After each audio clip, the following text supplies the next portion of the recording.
बहुत सारे class 12th के बच्चे सीबीएसई बोर्ड के ये सोचकर परेशान है कि इस बार शायद एआई द्वारा उनके पेपर्स की जांच होगी। तो आपको बता दूं ऐसा नहीं है, आपके पेपर्स फिजिकली ही जांचे जाएंगे, टीचर्स द्वारा ही जांचे जाएंगे। बट जो इम्पोर्टेंट चेंजेस हैं वो ये है कि आपकी जो आंसर शीट है उसको स्कैन किया जाएगा और डिजिटली वो इवैल्यूएशन करने वाले टीचर तक पहुंचेगा। तो एग्जामिनेशन के फॉर्मेट में कहीं कोई चेंज नहीं है, आप जैसे पढ़ते हो वैसे ही पढ़ो, जो क्वेश्चंस आते हैं उसी तरीके से आएंगे। लिखना भी आपको फिजिकली ही है और इवैल्यूएशन भी टीचर्स ही करेंगे, बस उनकी इवैल्यूएशन प्रोसेस को ऑनलाइन कर दिया गया है। इससे होगा ये कि काफी बड़ी संख्या में टीचर्स इवैल्यूएट कर पाएंगे, तो रिजल्ट जल्दी आएंगे क्योंकि ऑनलाइन स्कैन कॉपीज जाएंगी और डिस्ट्रीब्यूट हो जाएंगी। दूसरी चीज ये है कि रीटोटलिंग का जो समस्या आती थी वो सारे मैनुअल एरर्स खत्म हो जाएंगे और रीटोटलिंग रीवैलिफिकेशन के जो केसेस हैं वो कम हो जाएंगे, जिससे कि जो फाइनल मार्कशीट है, मेरिट लिस्ट है, वो ज्यादा कॉन्फिडेंस के साथ बोर्ड रिलीज कर पाएगी।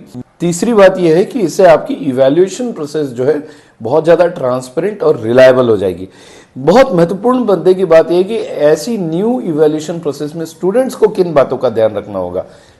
पहला, आप कभी भी लिखो तो बोल्ड इंक वाले पेन से लिखो, चाहे ब्लू या ब्लैक में हो। कई बार बच्चे इंक कम हो तो उससे भी लिख देते हैं, तो ऐसा नहीं होना चाहिए। दूसरा, आप हैंडराइटिंग अच्छी करके लिखो। अगर आपकी हैंडराइटिंग बहुत अच्छी नहीं है तो वर्ड्स थोड़े बड़े बड़े लिखो और स्पेसिंग करके लिखो ताकि स्कैन में वो बहुत अच्छे से दिख गया है।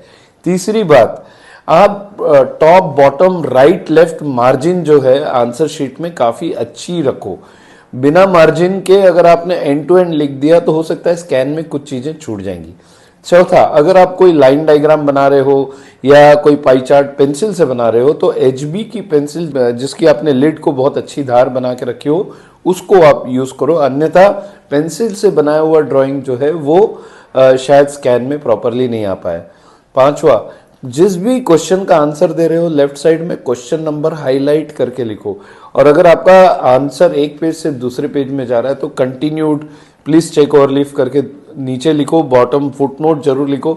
अपने स्टेप्स जितने एलाबोरेट लिख सकते हो उसको लिखो, क्योंकि अब डिजिटली और ऑनलाइन चेक होगा तो बहुत सारे टीचर्स तक ये पहुंचेगा। हो सकता है कि आपका आप रहते हो इंडिया में, महाराष्ट्र में या छत्तीसगढ़ में, और आपका आंसर शीट जो है दुबई के सीबीएसई स्कूल के टीचर चेक कर रहे हैं।